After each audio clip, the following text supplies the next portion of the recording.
블록체인 비즈니스 전문 방송 불세. 네, 안녕하세요. 디지털 마케팅 전문가 홍준입니다. 네, 안녕하세요. 토큰 이코노미 아키텍트 경영 박사 이유입니다. 네, 박사님. 저희 이 KYC와 짧게 끝내려고 했는데 벌써 두 번 하고 세 번째, 3부에 들어왔습니다. 세 번째는 좀 간단할 수도 있는데요. 이제 마무리하는 작업으로 룸네트워크 자꾸 나오고 있는데요. 마무리하는 차원에서. 그래서 저희가, 회색지대 문제를 얘기를 했는데 전반적으로 일단 내용들은 다 알아봤고요. 뭐 2만 명 중에 600명 정도가 KYC에 그러니까 AM에 걸린다고 보면 한 3% 정도 되잖아요. 2% 3%.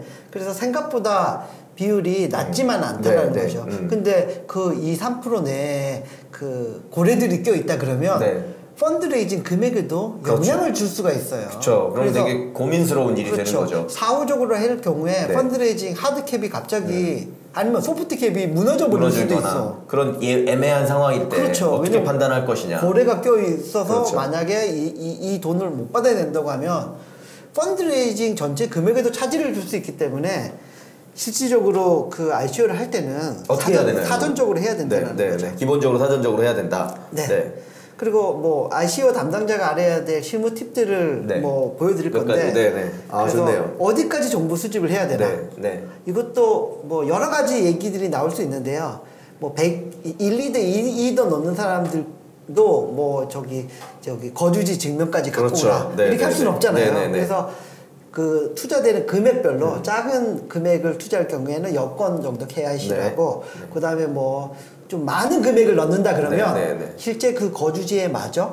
나 확인해야겠어요. 그리고 유틸리티 비리라고 하잖아요. 전기세를 거기 그 거주지에서 냈는지 뭐 가스요금을 거기서 냈는지 전화요금을 거기서 냈는지 그것까지 요구할 수도 있고요. 만약에 뭐 수억, 수십억을 투자한다 그러면 자금 조성이 언제 어떻게 된 거야? 자금 출처 조사. 가셔서 만나셔야 될 수도 있는. 자금 출처 조사까지 요구할 수도 있다라는 거죠. 그렇죠. 그래서 이 정보 수집의 정도는 투자 금액에 따라서 다를 수 있고 또 국가별로도 약간 다를 수도 있을 것 같아요. 그래서 출신 국가가 어디냐에 따라서도 다를 수 있고요. 좀 더 세부적으로 갈 수도 있고 KYC와 AML은 세일 전에 해야 되냐, 중에 해야 되냐, 후에 해야 되냐. 이건 무조건 전에 해야 돼. 빠를수록 좋다. 빠를수록 좋다. 전에, 왜냐하면 번복의 이슈라든지 아까 의사결정의 이슈, 환불의 이슈 이런 것들이 클레임의 이슈 하는 게 확실하다고 하면 KYC와 AML은 빨리 진행할수록 무조건 좋다. 그렇죠. 그리고 영문 신분증만 인정되느냐? 안타깝게도 DB가 다 영문화로 돼서 그 기준으로 그 동일 인물인지 식별을 하거든요. 영문하고 생년월일. 아까도 말씀드렸듯이 결국은 이제 예를 들면 한국어만 예로 들어도 예를 들면 뭐 홍이라는 말, 뭐 준이라는 말 이런 말들을 표시하는 영문이 다 다르게 표기되기 때문에 결국은 그냥 그 영문 자체로 하는 게 의미가 있지 한국어로 하게 되면 문제가 되고 그걸 다시 또 영문으로 바꿨을 때 문제가 되기 때문에 EC도 LE도 있고 YE도 있고 EE도 쓰는 사람도 있어. 그래서 그거를 별도로 해서 그냥 영문으로 통일하는 게 가장 편리한 방법이다. 그리고 뭐 한국어로 된 DB를 서비스하는 회사도 없고 사실은 다 외국 걸 가져와가지고 로컬라이가지고 서비스하기 때문에 DB 원천이 영문이기 때문에 영문으로 되는 영문 신분증 특히 여권만 거의 인정되는 추세다. 프라이빗도 해야 되느냐? 무조건 해야죠. 근데 이게 프라이빗에서 이렇게 되게 큰 크립토 펀드들 뭐 이렇게 들어오고 그러는데 야 우리 그 KYC AML을 해야 되는데 뭐 서류 좀 내 법은 서류 이런 거는 받을 수 있겠지만 저기 10억 투자하는데요. 저기 자금 출처 자금 조성이 어떻게 됐는지 가져와라 그거 갖고 와라 하기가 너무 애매한 경우가 많아요. 그렇지만 일단은 기본적인 그 요건 사항들 있잖아요.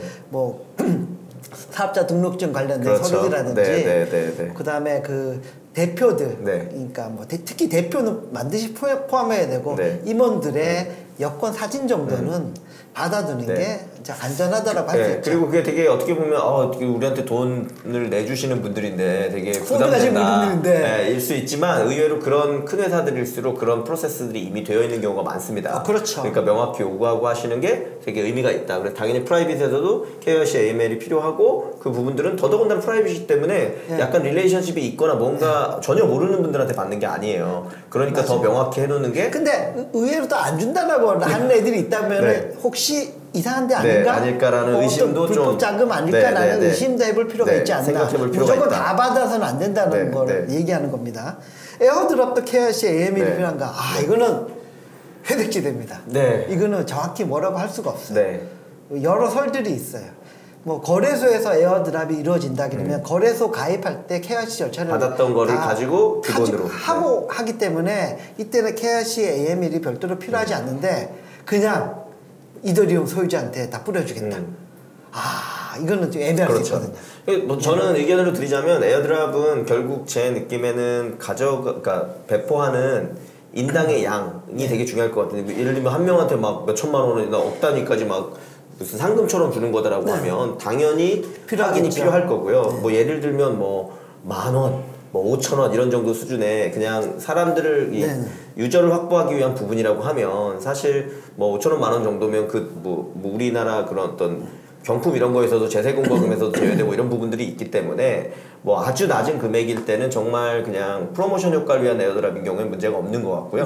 말씀하신 것처럼 좀 규모가 커졌을 때는 역시나 좀 고려해야 된다. 그리고 그렇기 때문에 박사님이 말씀 주신 것처럼 거래소를 통한다거나 이미 다른 암호화폐를 가진 사람들을 대상으로 한다거나 이런 걸 하게 되면 완벽한 KYC나 AML은 아니지만 어느 정도의 KYC나 AML을 대체하는 효과가 있으니까 그런 부분까지 고려하면. 근데 뭐 이렇게 이더리움이나 비트코인이나 알트코인들을 거래소를 통해서 산 사람들은 기본적으로 KYC를 한번 한 사람들이잖아요.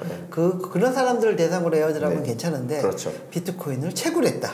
이런 것도 다르죠. 채굴했다. 이런 대회에서 하는 것도 다릅니다. 이거는 KYC를 해야 되지 않을까. 아시다시피 채굴의 영역으로 가면 이게 답이 없어. 어느 농장에 내려가 볼 수도 없고 중국 고비 사막을 우리가 갈 수도 없기 때문에 이런 부분들은 좀 생각을 하셔야 된다. 그런 사람들에 대한 KYC는 필요하지 않을까. 제가 말을 너무 막한 것 같은 생각이 드네요. 고비 사막엔 갈 수 없으니. 법인 투자자, 법인 투자도 당연히 해야 된다라는 거죠. 법인 투자자, 법인에 대한 어떤 그 그러니까 소재지라든지 뭐 설립 서류도 필요하지만 법인의 대표 그리고 등기 임원들에 대해서는 필요하다라는 게 거의 뭐 정설이고 저기 크립토 펀드들 같은 경우는 투자를 할 때 KYC 서류들을 다 준비를 해놓고 있습니다. 그래서 영문 그다음에 영문 그러니까 보통 어떤 걸 요구를 하냐면 법인 설립과 관련된 기본적인 서류랑 뭐 주주 명부라든지 그다음에 그 대표자하고 임원들의 여권 사진 여권 사진에 대해서 그 미국 일본 그러니까 외국 변호사들의 그 실물 확인했다라는 그 서류 공증 관련된 사인 서류 그리고 영문 그 주민등록 초본 요 정도는 제 경험상 필요한 걸로 보여집니다. 그리고 개인정보 보관 의무는 일단 금융회사 기준으로 놓고 보면 계좌개설하거나 이런 개인정보들은 5년 동안 보관하도록 돼 있었거든요. 맥스가 그냥 5년인 것 같고요.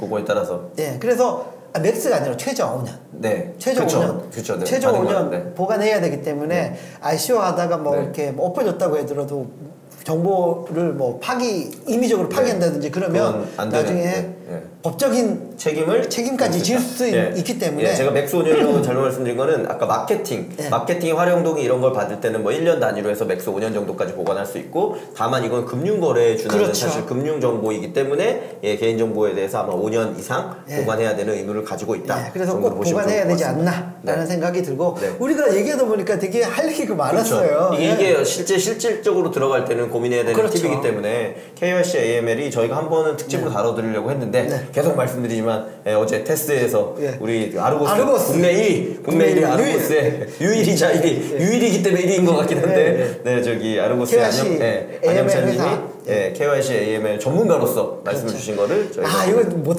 다 못한 얘기도 많지만 사실 이 뒤에 저희 솔직히 말씀드리면 테스 이 오프라인 모임에서는 개별 케이스 예를 들면 실명 거론 그다음에 그 여권 사진들을 보면서 이게 왜 그 불법인지 이런 요소까지 다 확인했는데 사실 그런 디테일까지는 저희가 여기서 방송적으로 설명드리기는 어려움이 있으니까 양해를 부탁드리고요. 개인적으로 찾아보면 얘기해 주겠습니다. 전체적인 히스토리는 저희가 충분히 설명드렸으니까 KYC나 AML에 대해서 고민을 가지고 계신 분들은 요 1, 2, 3탄 불새 내용을 보시면 충분히 도움이 되실 것 같습니다. 고맙습니다. 감사합니다.